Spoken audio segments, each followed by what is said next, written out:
We're heading back, of course, to Liliesleaf Farm, where Gareth Edwards is standing by to give us, more updates around the closure of this heritage site. And Gareth, I know that more conversations are to continue, particularly around preserving our heritage sites.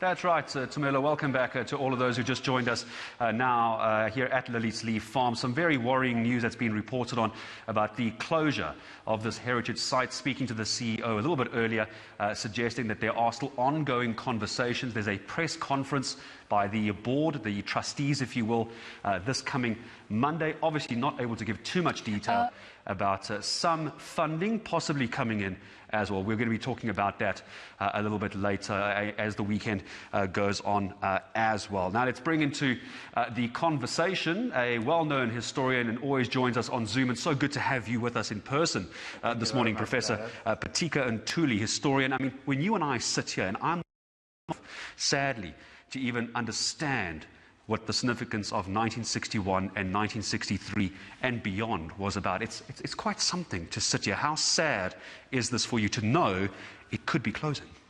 It's absolutely very sad. If you were to ask me as to whether which place that really needs to be preserved, it's here. Because it is here when the apartheid that was against human beings to start with, against black people, a group of white people said, Black lives matter. We are prepared to wage violent struggle for it in order to save the dignity of humanity. You cannot begin to close a place like this. The people who owned this place and brought the people in here, what they've suffered and sacrificed is completely unimaginable. So something has got to be done in order to save, place. Where does government come in on this? I'm seeing a lot of reaction, Prof, on social media saying that, yes, there is a Liliesleaf board, there is a trust, there is obviously a financial element to a place like Liliesleaf. But when it's such an important heritage site, I think of all the heritage sites in the country, this must be pretty high ranking. Why isn't this just looked after by government, no questions asked? Why is there this political backwards and forwards?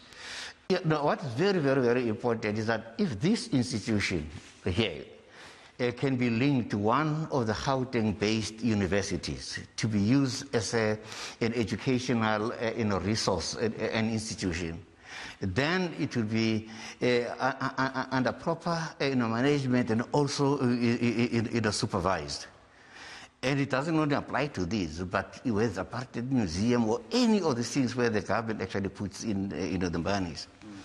But what is very important for us actually to note is that whenever all of these things happen, we go up, knee-jerk, we are attacking government. But in many instances, we don't actually look at how the institutions they themselves are being run. Are the people that are in it, kind of right people to be able to do these things? Because if they are, we wouldn't be getting into some of the situations in which we are dealing. Turn this place into link it with either a UJ or any other institution that is in the Gauteng. That would be the best thing for me. As we just begin to wrap up our conversation, we just look at some of the names. I mean, I can keep scrolling, but of course the one that we will always come back to, we were in his room just Prof, is that, of course, of Nelson Mandela. What would the government of Mandela's era, when he became president, how would he have handled the situation we're finding ourselves in? What do you think he would have, what do you think they would have done? I think ad nauseam, I repeat this thing, when the Mandela came in here with the reconstruction and development program, once you got something like that, what are we reconstructing? What are we developing? Who is going to develop it? How is it developing? So the issue, therefore, of race, it would have come into the picture, would have actually done with this. If you turn this place over into a center for racism or center for apartheid, then people would learn a lot of lessons around in here. So for me, historically, people believe that apartheid was just white people, black people. It was far much more nuanced. It was a white institution controlled by them. But practically, black people, askaris, administrators, and everybody Then we get people like Beyers Nordier, who was a top person in the Broederbond. But when the trumpet of conscience called him, he said no. So we need actually to celebrate those very few white people who said, not in my name. If that becomes the mantra of where we are, we wouldn't be talking about black lives everywhere in the world being actually threatened. We'll be putting up a positive message towards humanity and our nation building. Prof, in perhaps the last 30 seconds to a minute I have with you, we're all now focusing on Liliesleaf because of this closure, this imminent closure, after speaking to the CEO, a possible closure. How important is it to keep this very farm, this very venue going for the future generations, in particular, and this is my point, to those who haven't been here? And I'm hoping people watching will now go, I want to go see Liliesleaf Farm. How significant for the youth of today is this spot? If ever there's anything for anybody who wants to understand humanity and who want to understand principles, who want to understand a pragmatic approach actually to life, this is a place and this is the center.